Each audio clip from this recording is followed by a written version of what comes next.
Aha hahoze ari komine ya Nshiri, ubu ni mu mirenge ya Ruhero, Busanze na Nyabimata, iri mu ruganda rw'icyayi rwa Nshiri Kivu rwibutse ku nshuro ya 32 abari abakozi ba Project Ikore Nshiri Kivu bazize jenoside yakorewe abatutsi. Ubuyobozi bwayibuka mu karere ka Nyaruguru bwagaragaje ko ubuyobozi bw'uruganda bw'icyo gihe bwatanze imodoka zifashishijwe mu gutwara intera hamwe zisha abatutsi kuri kiliziya y'i Busanze, inteko n'ahandi, ndetse igihugu n'imiryango birahahombera.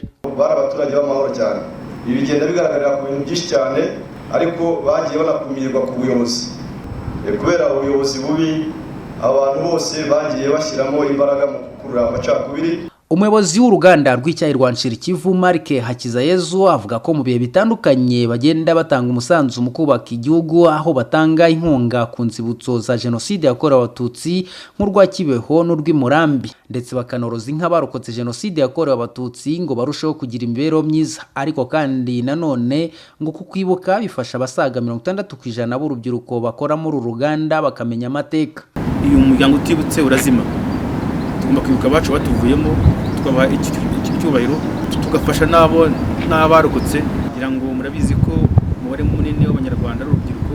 N'aha mu Rwanda nuko dufite urubyiruko rwinshi runini rugeze hafi kuri 60% by'abakozi. Abenshi bavutse nyuma ya jenoside, bakwikora bamenya amateka kugira ngo namenye aho tukuva n'aho tujya, hanyuma nabo noneho bafate inzira nziza kandi bagakora mu kazi kabo bazira amacakubiri, kugira ngo amateka yatugezeho ingaruka zose mubona ntazasubire ukundi.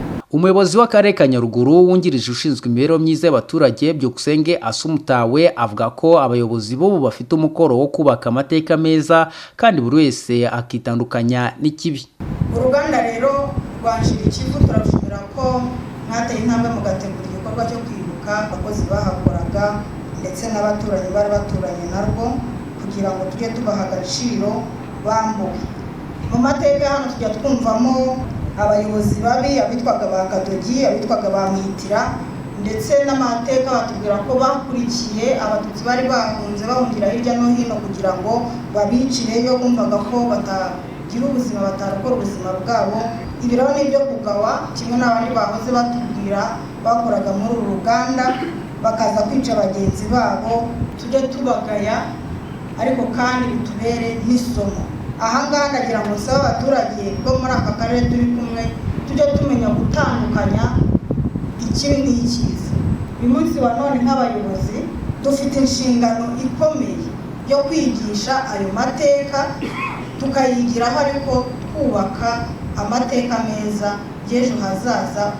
Ndasaba ko twajya twitandukanya n'abantu bose bafite amacakubiri, abantu bose bafite ingengabitekerezo cyane cyane iy'urwango inahembera jenoside. Ubuyobozi bwayibuka mu karere ka Nyaruguru bugaragaza ko kugeza ubu habarurwa abari abakozi b'uruganda 19 bamaze kumenyekana ko aribo bishwe muri jenoside yakorewe abatutsi, bugasaba abafite amakuru y'abandi nayo kuyatanga. Mu karere ka Nyaruguru, Nari Rukundo Emmanuel, Isango Star.